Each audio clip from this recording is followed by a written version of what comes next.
ए लीजिए मम्मी जी, सामान की लिस्ट बना दी है। ये कोई जरूरी सामान है जो मंगवाना है। कंचन ने लिस्ट अपनी सास सुलेखा जी के हाथ में थमा दी। सुलेखा जी ने चश्मा ठीक किया और गहरी नजरें गड़ा के हर सामान को पढ़ा। फिर पेन लाने को कहा। ये दाल 2 किलो की क्या जरूरत है? 1.5 किलो ही बहुत है। और ये मूंगफली, वो भी आधा किलो ज्यादा है। ये भी कम करो। 5 किलो घी। बहू, तू तो इस घर को ही डुबा देगी। पैसे क्या पेड़ पर उगते हैं जो इतना सामान लिख दिया? मैं नहीं रहूं तो तू इस घर को ही बेचकर खा जाएगी। तुझे क्या पता कितनी मुश्किलों से मैंने ये घर बनाया है, इसका एक एक सामान सजाया है। तेरी इस तरह राशन पर इतना पैसा फूकती तो ये घर न बन पाती। लेकिन मम्मी जी, मूंग की दाल पापा जी की सेहत के लिए अच्छी रहेगी, उन्हें पचाने में भी आसानी रहेगी। और मूंगफली तो रोज खाना चाहिए, इससे प्रोटीन भी मिलता है। अब मूंगफली बादाम से तो सस्ती ही आती है, और अभी सर्दियों में आप लड्डू तो बनाओगे ही, इसीलिए इकट्ठा घी सस्ता पड़ेगा। अब 1-1 किलो घी लेना तो महंगा ही पड़ेगा, कंचन ने समझाना चाहा। तभी सुलेखा जी फिर से गुस्सा करने लगती है। तू अपनी गणित अपने पास ही रख। इकट्ठा घी लाना भी महंगा होता है, और तू मुझसे बहसबाजी मत कर। ये घर मेरा है तो मेरे हिसाब से ही चलेगा। जिस तरह सामान हर महीने आता है उसी तरह से आएगा। तू मेरी रसोई में ज्यादा दखल अंदाजी मत किया कर। अपना खाना बना और मुंह बंद रखा कर। सुलेखा जी के कहने के बाद कंचन फिर से चुप हो गई। ऐसा पहली बार नहीं हुआ था कि उसको इस तरह से डांटा गया हो। सुलेखा जी की तो आदत ही हो गई है। वो अपनी बहू को अपने पैरों की जूती समझती हैं और उसकी बिल्कुल भी कदर नहीं करती हैं। हर समय ताने देना, अपमान करना उनकी आदत में है। कंचन भी कुछ तो संस्कारों की वजह से सब सहन कर रही थी और कुछ उसकी मजबूरी थी। उसका पति रोहित ज्यादा कुछ कमाता नहीं था।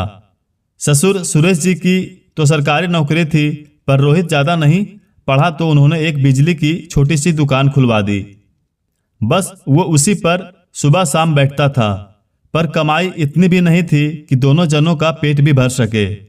घर का सारा मोटा खर्चा रोहित के पापा ही उठाते थे, इसीलिए वो और कंचन उनसे दबकर रहते थे।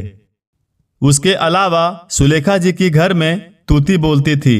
वो पूरे घर को अपनी उंगली पर रखती थी और सब घरवाले को नचाती थी। सुलेखा जी के एक ही बेटा है रोहित। पढ़ाई में ठीक नहीं था तो ज्यादा ऊंची पढ़ाई नहीं कर पाया और घर पर ही रहा। अब भला बेरोजगार लड़के से कौन अपनी लड़की की शादी कराता। सुलेखा जी ने जिद की और एक दुकान किराए पर ली और उसमें ही बिजली का सामान भरवा दिया, ताकि इसी बहाने रोहित व्यस्त रहे। शादी तो उनको भी बेटे की ही करनी थी। कोई भी लड़की वाला आता तो वो यही कहती, एक ही बेटा है हमारा, आगे पीछे जो भी है सब इसका ही है। कमाई का तो क्या है, दुकान तो चल रही है और मेरे पति की भी सरकारी नौकरी है। बुढ़ापे में हमें तो पेंशन मिलेगी तो आपकी बेटी पर भार नहीं आएगा। वो हमारी जिम्मेदारी से तो मुक्त रहेगी।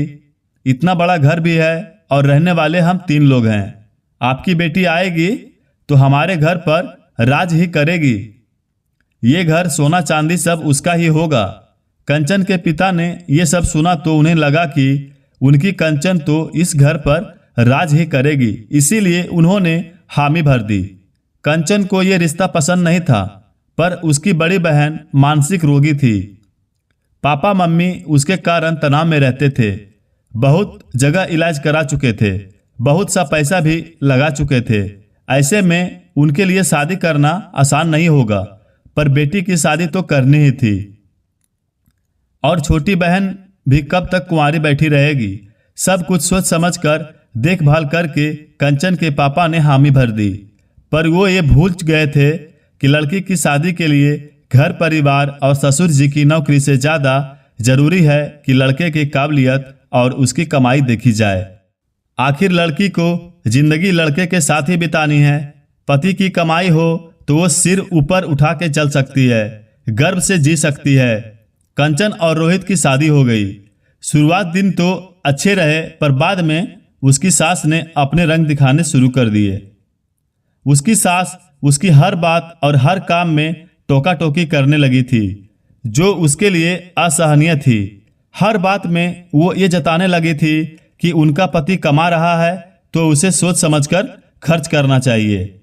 कंचन चाय बनाती थी तो सुलेखा जी टोक देती, थोड़ा दूध कम डाला कर, दूध आजकल बड़ा महंगा हो गया है, कपड़ों पर ज़्यादा साबुन मत घिसा कर, तेरे ससुर जी बड़ी मेहनत से कमाकर लाते हैं, ज़्यादा देर तक लाइट पंखे मत चलाया कर, अब बिजली का बिल रोहित तो नहीं भर देगा, ये टीवी देखना तो लाइट की बर्बादी है, इन सब से कुछ मिलता नहीं है।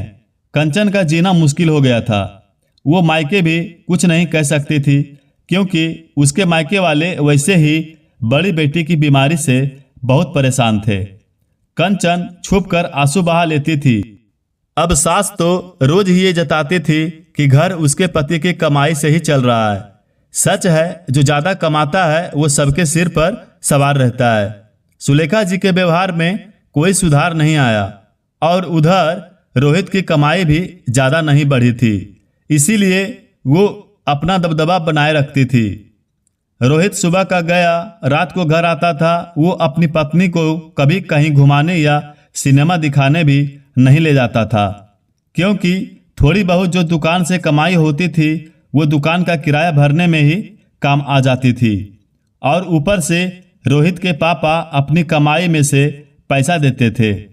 कंचन का जीवन एक मशीन की तरह हो गया था। सुबह जल्दी उठो, सारे काम करो, दिन रात सास के ताने सुनो। एक खुली जेल में वो सजा काट रही थी पर उसके मन की सुनने वाला कोई भी नहीं था। वो अकेले में आंसू बहाकर रह जाती थी। रोहित से क्या कहती, वो तो खुद अपने काम से रात तक घर आता था और सुबह जल्दी जाकर दुकान खोल देता था।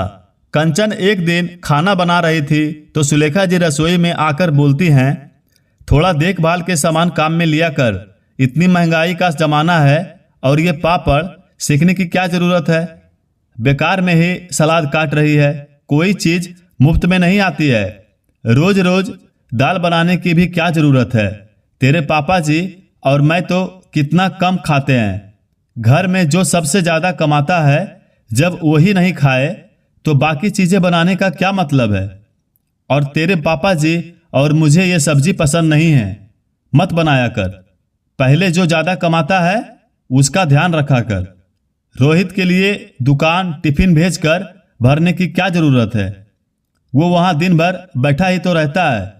कंचन ये सब सुनकर चौंक गई। सुलेखा जी उसे हर बात में टोका करती थी और कंचन के मन को यही बात कचोटती थी। वो बेहद दुखी रहने लगी थी। घर का काम तो हो जाता था, उसके बाद कंचन अपने कमरे में ही रहती थी। उसकी पढ़ाई शादी के कारण अधूरी रह गई थी जिसे वो पूरा करना चाहती थी। उसने अपनी सास को अपने फैसले के बारे में बताया तो वो भड़क गई। अब भला पढ़ाई लिखाई करके क्या करेगी, शादी तो तेरी हो गई है, तू घर ही संभाल। पर इस मामले में कंचन के ससुर जी ने उनका साथ दिया। तुम्हें क्या है, तुम्हारा काम तो हो जाएगा, उसके बाद बचे समय में ये पढ़ना चाहती है तो क्या बुराई है, हमारा बेटा तो नहीं पढ़ पाया, कम से कम बहू तो पढ़ाई कर लेगी, हो सकता है ये पढ़ाई करके अपने पैरों पर खड़ी हो जाए तो हमारे रोहित का भी भाग खुल जाएगा। ससुर जी की सहमति मिलते ही वो पढ़ाई में जुट गई और उसने अपनी डिग्री पूरी कर ली।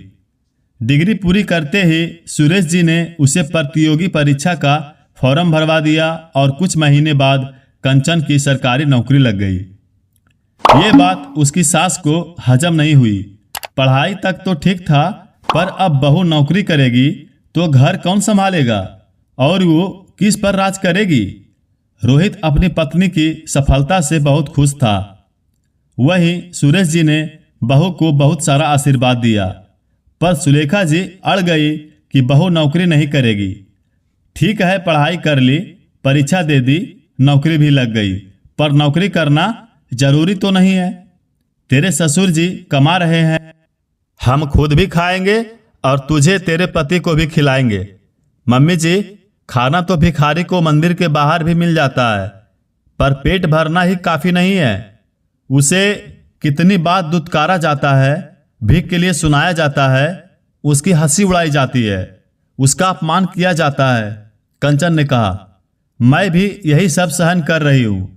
मैं इस घर में रहती तो हूँ, खाना भी खाती हूँ, पर वो इज्जत की रोटी नहीं होती है, क्योंकि वो रोटी मेरे पति की कमाई से नहीं, मेरे ससुर जी की कमाई से आती है, और उसके लिए मुझे ताने दिए जाते हैं। मैंने सब सहन किया क्योंकि मैं तब मजबूर थी, पर अब मजबूर नहीं हूँ। अब मैं भी अपने पैरों पर खड़ी हूँ। मैं इज्जत की रोटी खा सकती हूँ। मेरे पापा ने मेरी शादी कर दी क्योंकि उनकी मजबूरी थी। मैंने मम्मी पापा का मन रखने के लिए शादी की थी। मुझे लगा था कि चलो कोई ना, एक ही बेटा है तो मेरी सास अपनी बहू से लाड़ करेगी, पर आपने तो मुझे दिन रात ताने दिए कि मेरा पति कमाता नहीं है। पर मम्मी जी, रोहित जी मेरे पति बनने से पहले आपके बेटे हैं। मैं भी कह सकती हूँ कि जब आपका बेटा इतना कमाता नहीं है कि वो अपनी पत्नी का पेट भर सके, तो आपने उसकी शादी क्यों की? क्यों किसी लड़की की जिंदगी बर्बाद की? क्या बहू को ताने देने के लिए ही ससुराल लाया जाता है ताकि वो ये सब सहन करती रहे? इस सब के बीच में मेरा क्या दोष है जो मुझे हर बात के लिए सुनाया गया? आखिर क्यों? आप मुझे कोई चीज प्यार से भी तो बता सकती थी। आप मुझे समझा भी सकती थी, कह भी सकती थी कि कोई बात नहीं, अभी रोहित की कमाई कम है तो क्या हुआ, आगे बढ़ जाएगी। ये दिलासा भी दे सकती थी कि अभी तो मैं और तेरे ससुर जी हैं, तो तू किसी बात की फिक्र मत कर, हम सब देख लेंगे, सब संभाल लेंगे। इन सब से मुझे कितनी हिम्मत मिलती, मैं आपकी दिल से इज्जत करती, पर अब मैं और नहीं सहन करूंगी। मैं नौकरी करूंगी और अपना अलग घर लूंगी जहां मैं इज्जत की रोटी खा सकूं। ये सुनते ही सुलेखा जी के पास कोई जवाब नहीं था। वो मन ही मन ग्लानि महसूस कर रही थी। तभी सुरेश जी बोले, बहू तुम नौकरी करो, पर अलग घर की क्या जरूरत है, यही सब साथ में रह लेंगे। पापा जी, मैं आपके दिल से इज्जत करती हूँ। आज मैं जो कुछ भी हूँ सिर्फ आपकी ही वजह से हूँ। आप मुझे प्रेरणा नहीं देते तो मैं कुछ नहीं कर पाती, लेकिन मैं अलग घर लेकर रहूंगी, चाहे आपके सामने वाला घर ही क्यों ना लूं, ताकि वहां मैं इज्जत से अपनी मर्जी से रह सकूं। अब मैं नौकरी करती हूं तो दिन भर बाहर रहूंगी, घर पर ध्यान नहीं दे पाऊंगी, फिर से घर में कला होगी, वो सब मैं नहीं चाहती हूं। इससे अच्छा है हम आमने सामने रहें और एक दूसरे के दुख सुख के साथी बनकर रहेंगे, पास भी रहेंगे और दूर भी रहेंगे। मम्मी जी अपना घर संभालेंगी और मैं अपना घर संभालूंगी।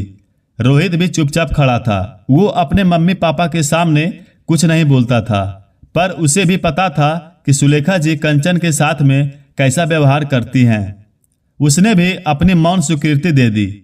कंचन ने ऑफिस जाने से पहले घर के सामने ही एक घर किराए पर ले लिया और वहां अपने पति के साथ इज्जत से रहने लगी। पाठ को बेटा कमाता नहीं हो या कम कमाता हो तो उसका दोष बहू को क्यों दिया जाता है? सास ससुर जैसे दुख में अपनी बेटी का साथ देते हैं, वैसे ही बहू का साथ क्यों नहीं देते हैं? आपकी क्या राय है, हमें कमेंट बॉक्स में बता सकते हैं। धन्यवाद।